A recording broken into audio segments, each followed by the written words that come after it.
Friends, அழகே அழகு சரியில்ல சுரேஷ் மதிய புரிஞ்சுக்கினா நல்லா இருக்குன்னு சொல்லிட்டு யாரெல்லாம் நினைக்கிறீங்களோ ஒரு லைக் போட்டுருங்க. இன்னைக்கான எபிசோட்ல எந்த மாதிரியான சுவாரஸ்யமான விஷயங்கள்லாம் நடக்குதுன்றது நம்ம பார்க்கலாம். வாங்க வீடியோக்குள்ள போகலாம். மதியோட அப்பா அம்மாவும் வந்துடுறாங்க. மதியோட அப்பா அம்மா கிட்ட ராகவனும் ராஜலட்சுமி பார்த்தீங்கன்னா கோவப்பட்டு சொல்றாங்க, சுரேஷ் இவ அடிச்சிட்டா அப்படின்னு சொல்லிட்டு. மதியோட அம்மா பார்த்தீங்கன்னா மதி கிட்ட கேட்குறாங்க, என்னம்மா மாப்பிள்ளைய நீ அடிச்சா அப்படின்னு சொல்லிட்டு. மதியம் பார்த்தீங்கன்னா, அம்மா அவர் தாம்மா ஃபர்ஸ்ட் அடிச்சாரு, நான் வேணும்னு அடிக்கல, அவர் அடிச்சதுனால எனக்கு வலிச்சது, நான் திருப்பி அடிச்சேன் அப்படின்னு சொல்றாங்க. உடனே பார்த்தீங்கன்னா தங்கராஜும் ஷாக் ஆகுறாங்க, ரேவதியும் ஷாக் ஆகுறாங்க.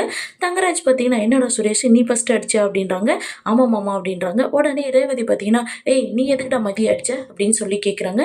இல்லக்கா ஓவரா பேசிட்டே இருக்கா, அதனால தான் அடிச்சேன் அப்படின்றாங்க. அதுக்கு ராஜலட்சுமினா, புருஷனா கொஞ்சம் மரியாதை கொடுக்கணும், புருஷன்ற முறிவுள்ள பக்கம் போயிருக்கா, அதுக்கு புல்லா பிடிச்சி எதை திட்டியிருக்கா. இவனும் பார்த்தீங்கன்னா இவனும் திட்டினான். அதுக்கு பார்த்தீங்கன்னா அவன் அறிவு இல்லையா அப்படி இப்படின்னு இங்கிலீஷில் ஏதோ திட்டுறா, அதனால தான் பார்த்தீங்கன்னா கோவத்தில் சுரேஷ் அரைஞ்சிட்டான் அப்படின்னு சொல்லிட்டு ராஜலட்சுமி சொல்றாங்க. அதுக்கு உடனே மதி பார்த்தீங்கன்னா, இல்ல இவர் அரைஞ்சதுனால தான் நான் அரைஞ்சேன், நான் வேணும்னாலும் அறையலம்மா அப்படின்னு சொல்லிட்டு மதியோட அம்மா கிட்ட மதி சொல்றாங்க. அப்ப மலரும் பார்த்தீங்கன்னா, ஆமா சுரேஷ் நீ அடிச்சது தான்டா தப்பு அப்படின்னு சொல்லிட்டு மலரும் சொல்றாங்க. அப்ப தங்கராஜ் பார்த்தீங்கன்னா, எதுக்குடா சுரேஷ் நீ இந்த மாதிரி வேலையெல்லாம் பார்க்குற அப்படின்னு சொல்லிட்டு கேட்குறாங்க. உடனே ராகவன் பார்த்தீங்கன்னா, புருஷன் இருந்தா அடிக்கிறது இல்லையா, அந்த இதில் யாரும் புருஷன் பொண்டாட்டி கை நீட்டி அடிக்கிறது இல்லையா, இவன் தான் ஃபர்ஸ்ட் அடிச்சிட்டானா, இதுக்கு போயிட்டு இவன் மடிக்கு திருப்பி அடிப்பாளா அப்படின்னு சொல்லிட்டு ராகவனும் கேட்குறாங்க. அப்போ ராஜலட்சுமி பார்த்தீங்கன்னா, இவ அப்பாப்பா இவ இப்படியாப்பட்ட பொண்ணா இருப்பான்னு சொல்லிட்டு நாங்கள் கொஞ்சம் கூட யோசிக்கல அப்படின்றாங்க. மதி பார்த்தீங்கன்னா, அப்பா நான் ஏதாச்சும் தப்பு பண்ணா நீங்க எனக்கு சொல்லுவீங்களா, அடிப்பீங்களாப்பா அப்படின்னு சொல்லிட்டு மதி கேட்குறாங்க. சொல்லதாம்மா சொல்லுவோம், அடிக்க மாட்டோம் அப்படின்னு சொல்லிட்டு சொல்றாங்க. மதியோட அம்மாவும் பார்த்தீங்கன்னா, இது வரைக்கும் நாங்கள் எங்கள் பிள்ளைய அடிச்சதில்லை, ஒரு வீட்டுக்கு கல்யாணம் பண்ணி கொடுத்துட்டா அடி வாங்கிட்டு வானோம் நாங்கள் சொல்லலை அப்படின்னு சொல்லிட்டு சொல்றாங்க. இப்படி எதுக்கு என் பிள்ளைய நீங்க அடிச்சு வச்சிருக்கேன் அப்படின்னு சொல்லி கேட்குறாங்க. உடனே ராஜலட்சுமி பார்த்தீங்கன்னா, அப்போ உன் புள்ள பண்ணது தப்பு இல்லையா அப்படின்னு சொல்லி கேட்குறாங்க. மாப்பிள்ளை அடிச்சதுனால தான் என் பொண்ணு அடிச்சிருக்கு அப்படின்னு சொல்லிட்டு பார்த்தீங்கன்னா மதியோட அம்மாவும் சொல்றாங்க. உடனே தங்கராஜ் பார்த்தீங்கன்னா, சரி விடுங்க இதெல்லாம் எதுக்கு இதை பற்றி பேசிக்கிட்டு அப்படின்னு சொல்லிட்டு பார்த்தீங்கன்னா, இப்போ என்ன இப்போ இதுக்கு ஒரு தீர்வை காணலாம்னு சொல்லிட்டு தான் எல்லாரையும் வர வச்சிருக்கு, நீங்களே மாற்றி மாற்றி பேசிட்டு இருந்தா என்ன பண்ணுறது அப்படின்னு சொல்லிட்டு தங்கராஜ் சொல்றாங்க. உடனே ராஜலட்சுமி பார்த்தீங்கன்னா கோவமா இருந்துச்சு, அப்போனா உன் புள்ள பண்ணது தப்பு இல்லையே, என் பையன் பண்ணது தான் தப்பா அப்படின்னு சொல்லிட்டு கத்துறாங்க. அத்தை அத்தை எதுக்கு கத்துறீங்க, அமைதியா இருங்க அப்படின்றாங்க. அதுக்கு ராஜலட்சுமி, இல்ல மாப்பிள்ள என் பையன் அடிச்சிட்டான் அப்படின்னு சொல்லிட்டு தான் இவ திரும்ப அடிச்சா, அன்னைக்கு உங்க வீட்டுல தள்ளி விடும்போது இவன் என்ன தள்ளி விட்டானா அப்படின்னு சொல்லி கேட்குறாங்க. இல்ல என்னோட பக்கத்துல வந்தாரு, வராதிங்கன்னு சொல்லி மேன்மனுக்கு வந்தாரு, அதனால தான் நான் தள்ளி விட்டேன், அடிபடணும்னாலும் ஒன்றும் தள்ளி விடல அப்படின்னு சொல்லிட்டு மதி சொல்றாங்க. எல்லாத்துக்கும் பாரு மடிக்கு மடிக்கு எல்லாத்துக்கும் பதில் பேசிட்டே இருந்தா எப்படி மாப்பிள்ள அப்படின்னு சொல்லிட்டு ராகவன் கேட்குறாங்க. அதுக்கு மதி பார்த்தீங்கன்னா, கேட்குற கேள்விக்கு பதில் சொல்றதுனால என்ன தப்பு அப்படின்னு சொல்லிட்டு மதி சொல்றாங்க. பாத்தியா மாப்பிள்ள எல்லாத்துக்கும் எப்படி எதிர்த்து எதிர்த்து பேசுறா, இப்படியாப்பட்ட பொண்ணு எங்க வீட்டுக்கு வேணவே வேணாம், அவங்கள கூட்டு போக சொல்லிடு அப்படின்னு சொல்லிட்டு ராகவன் சொல்றாங்க. அதுக்கு உடனே மதியோட அப்பா பார்த்தீங்கன்னா, சரி இந்த நிமிஷம் உங்க வீட்டுல என் பொண்ணு வேணான்னு சொன்னா நாங்க கூட்டிட்டு போயிடுறோம், இப்படி கஷ்டப்பட்டாலும் என் பொண்ணு இந்த வீட்டுல இருக்கணும்ன்ற அவசியம் இல்லை எங்களுக்கு, எங்களோட பொண்ணு நாங்களே கூட்டு போயிடுறோம் அப்படின்னு சொல்லிட்டு சொல்றாங்க. மதியம் பார்த்தீங்கன்னா ஷாக் ஆகி நிற்கிறாங்க. பாக்கியராஜும் மலரும் பார்த்தீங்கன்னா ஷாக் ஆகுறாங்க. ரேவதியும் பார்த்தீங்கன்னா என்னது இவர் இப்படி சொல்றாரு அப்படின்னு சொல்லிட்டு யோசிக்கிறாங்க. ராகவன் ஒரு பக்கம் பார்த்தீங்கன்னா, என்ன இது இவர் கூட்டு போறேன்னு சொல்றாருன்னு சொல்லிட்டு, இல்ல யாரையும் கூட்டு போக வேண்டாம், இதை பேசி தீர்த்துக்கலாம் இருங்க ராமமூர்த்தி அப்படின்னு சொல்லிட்டு சொல்றாங்க. உடனே பார்த்தீங்கன்னா, சரி மதி நீ மன்னிப்பு கேளுமா சுரேஷ் கிட்ட அப்படின்றாங்க. மதி பார்த்தீங்கன்னா, நான் எதுக்கு மன்னிப்பு கேட்கணும் அப்படின்னு சொல்லிட்டு சொல்றாங்க. அவங்க தானே என்ன ஃபர்ஸ்ட் அடிச்சாங்க அப்படின்னு சொல்றாங்க. சரி இப்போ சுரேஷ் உங்ககிட்ட மன்னிப்பு கேட்பான் அப்படின்றாங்க. சுரேஷ் மன்னிப்பு கேள்றா அப்படின்றாங்க. நான்லாம் மன்னிப்பு கேட்க முடியாது மாமா அப்படின்றாங்க. மலரும் பார்த்தீங்கன்னா, சுரேஷ் நீ தாண்டா ஃபர்ஸ்ட் அடிச்ச, நீ தான் மன்னிப்பு கேட்கணும் அப்படின்றாங்க. அதுக்கு உடனே ராஜலட்சுமி பார்த்தீங்கன்னா, மலரு நீ வாயை திறக்காத, வாயை கொஞ்சம் மூடிட்டு இருந்துரு, இல்லைன்னா வேற மாதிரி ஆயிடும் அப்படின்னு சொல்லிட்டு மலர ராஜலட்சுமி திட்டுறாங்க. உடனே ராகவனும் பார்த்தீங்கன்னா, டே சுரேஷ் நீ எல்லாம் மன்னிப்பு கேட்காதடா, மாப்பிள்ளை சுரேஷ் எல்லாம் மன்னிப்பு கேட்க மாட்டான் அப்படின்னு சொல்லிட்டு சொல்றாங்க. உடனே தங்கராஜ் பார்த்தீங்கன்னா, ஐயோ மதியை இவங்க கூட்டு போனாங்கன்னா திருப்பணும் போயிட்டு கம்ப்ளைண்ட் கொடுத்தா பெரிய பிரச்சனை ஆயிடுமே அப்படின்னு சொல்லிட்டு பார்த்தீங்கன்னா, மாமா ஒரு நிமிஷம் நீங்க வாங்க அப்படின்னு சொல்லிட்டு பார்த்தீங்கன்னா ராகவனை கூப்பிட்டு போறாங்க. என்ன மாமா சுரேஷை தான் மன்னிப்பு கேட்டுட்டு விடுங்க அப்படின்றாங்க. என்ன மாப்பிள்ளை பேசுறேன் நீங்க, அவ பண்றது எல்லாரையும் எதிர்த்து எதிர்த்து இப்படி பேசிட்டு இருக்கா, அவகிட்ட போயிட்டு சுரேஷை மன்னிப்பு கேட்கணும்னு சொல்றீங்க, என்ன மாப்பிள்ளை இது அப்படின்றாங்க. இல்லை மாமா ஏற்கனவே போயிட்டு போலீஸ் ஸ்டேஷனில் போய் கம்ப்ளைண்ட் கொடுத்துருக்கா, முன்ன மாதிரி எல்லாம் போனவொடனே விட்டுற மாட்டாங்க, இப்போல்லாம் பார்த்தீங்கன்னா பிடிச்சி உள்ளே போட்டுருவாங்க, இது நமக்கு தேவையா, சுரேஷோட வேலைக்கும் ஆபத்தாயிடும் மாமா அப்படின்னு சொல்லிட்டு தங்கராஜ் சொல்றாங்க. சரியா மாப்பிள்ளை நீ அப்படியே சொல்ற, நீ சொல்ற மாதிரி பண்ணிடலாம் மாப்பிள்ளை அப்படின்னு சொல்லிட்டு ராகவனும் சொல்றாங்க. சரி வந்துட்டு பார்த்தீங்கன்னா, சுரேஷ் நீ மன்னிப்பு கேட்டுறா அப்படின்னு சொல்றாங்க. இல்லப்பா என்னால முடியாது, நான் மன்னிப்பு கேட்க மாட்டேன் அப்படின்னு சொல்றாங்க. தங்கராஜ் இல்லை சுரேஷ் நீ மன்னிப்பு கேளு அப்படின்றாங்க. சுரேஷும் பார்த்தீங்கன்னா மன்னிச்சிருங்க அப்படின்னு சொல்றாங்க.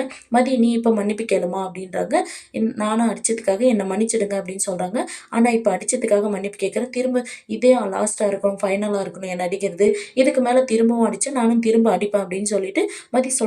இதை கேட்ட ராகவன் பார்த்தீங்கன்னா, "பாத்தியா மாப்பிள திரும்பவும் எப்படி பேசுறாள பாத்தியா மாப்பிள" அப்படின்னு சொல்றாங்க. "அம்மா திரும்பவும் நடக்கிறதெல்லாம் அப்புறம் பேசிக்கலாம்.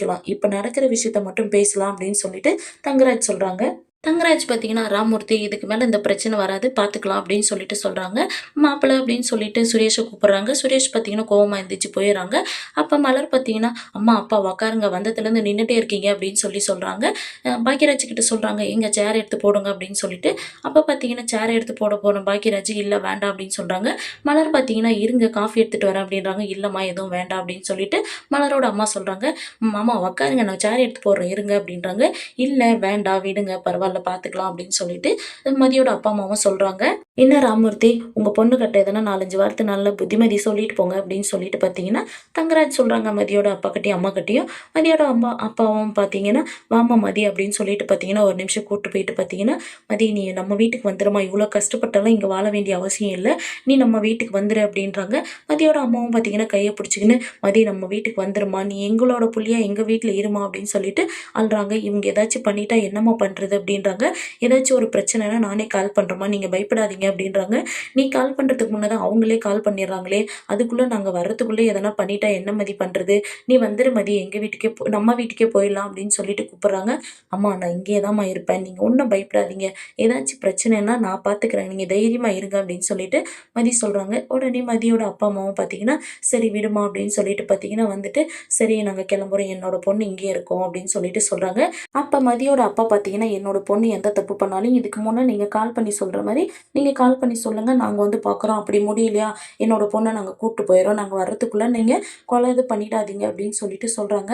அதுக்கு உடனே ராஜலட்சுமி பார்த்தீங்கன்னா, "ஐயய்யோ! ஒரு அடி அடிச்சா மடிக்கும் உன் மக 10 அடி அடிப்பா. உங்க பொண்ணுக்கு இருக்கிற திமிருக்கு நாங்க போயிட்டு அவள கொலை பண்ண முடியும்" அப்படின்னு சொல்லிட்டு கேட்குறாங்க.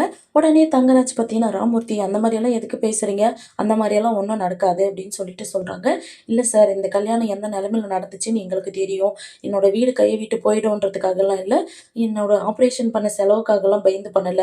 இந்த குடும்பம் குடும்பம் நல்லா இருக்கும் அப்படின்னு சொல்லிட்டு தான் என்னோட பொண்ண நான் அந்த நெல்ல அந்த நேரத்துல நான் கல்யாணம் பண்ணி வச்சேன். ஆனா இந்த மாரி இருக்கும்னு சொல்லிட்டு நான் கொஞ்சம் கூட யோசிக்கல சார்" அப்படின்னு சொல்லிட்டு மதியோட அப்பா சொல்றாங்க. "இல்ல ராமூர்த்தி, நீங்க யோசிக்கிறது தப்பு. இந்த குடும்பம் நல்ல குடும்பம் தான். எல்லாம் சரியாயிடும். நீங்க ஃபீல் பண்ணாதீங்க. நீங்க போயிட்டு வாங்க" அப்படின்னு சொல்லிட்டு தங்கராஜ் சொல்றாங்க. "சரி நாங்க கிளம்புறோம்" அப்படின்னு சொல்லிட்டு பார்த்தீங்கன்னா, மதியோட அப்பா அம்மாவும் கிளம்புறாங்க. மதியம் பார்த்தீங்கன்னா, பின்னாடியே போறாங்க. பாக்கியராஜும், மலரும் போறாங்க. "மதி எதா இருந்தாலும் பார்த்துக்கம்மா. எதா இருந்தாலும் கால் பண்ணு" அப்படின்னு சொல்லிட்டு மதியோட அப்பா, அம்மா கிளம்புறாங்க. அப்ப மலர் பார்த்தீங்கன்னா, "இல்ல மதிய நாங்க பார்த்துக்கிறோம். நீங்க தைரியமா போயிட்டு வாங்கம்மா" அப்படின்னு சொல்லிட்டு சொல்றாங்க. பாக்கியராஜ் பார்த்தீங்கன்னா, "சரிங்க மாமா, நாங்க பார்த்துக்கிறோம். நாங்க இருக்கோம். நீங்க தைரியமா போயிட்டு வாங்க" அப்படின்னு சொல்லிட்டு பார்த்தீங்கன்னா கிளம்புறாங்க. அங்க பார்த்தீங்கன்னா, ராஜலட்சுமி பார்த்தீங்கன்னா, இவங்க ஏதோ வந்து புள்ளைக்கு 4 நல்ல வார்த்தை சொல்லிட்டு, இப்படி இல்ல, இப்படி இரு, இப்படி இல்லன்னு சொல்லிட்டு போவாங்கன்னு பார்த்தா, இவங்க என்னமோ அவங்க பொண்ணுக்கு வக்காலத்து வாங்குறாங்க அப்படின்னு சொல்லிட்டு ராஜலட்சுமி கேட்டுன்னு இருக்காங்க. அப்ப ரேவதி பார்த்தீங்கன்னா, "என்னம்மா நீ சுரேஷ்க்கு புத்திமதி சொன்னியா? சுரேஷ் இப்படி இரு, இப்படி இருன்னு சொல்லிட்டு நீ ஏதாச்சும் சொன்னியாம்மா? நீ இருக்கிற மாரி தான் அவங்களும் இருக்காங்க" அப்படின்னு சொல்லிட்டு ரேவதி கேட்குறாங்க. அதுக்கு உடனே தங்கராஜ் பார்த்தீங்கன்னா, "ரேவதி நீ இந்த வீட்டு ஆளா? இல்ல அவங்க வீட்டு ஆளா? அவங்களுக்கு சப்போர்ட் பண்ற?" அப்படின்னு சொல்லிட்டு தங்கராஜ் கேட்குறாங்க. "இல்லைங்க, நான் ஏதோ நியாயத்த தான் பேசுறேன்" அப்படின்னு சொல்லிட்டு ரேவதி சொல்றாங்க. இந்த மாரி தான் முடிச்சிருக்காங்க. அடுத்து எந்த மாரியான சுவாரஸ்யமான விஷயங்கள்லாம் நடக்குதுன்னு நம்ம அடுத்து வர எபிசோட்ல பார்க்கலாம். வெயிட் பண்ணுங்க.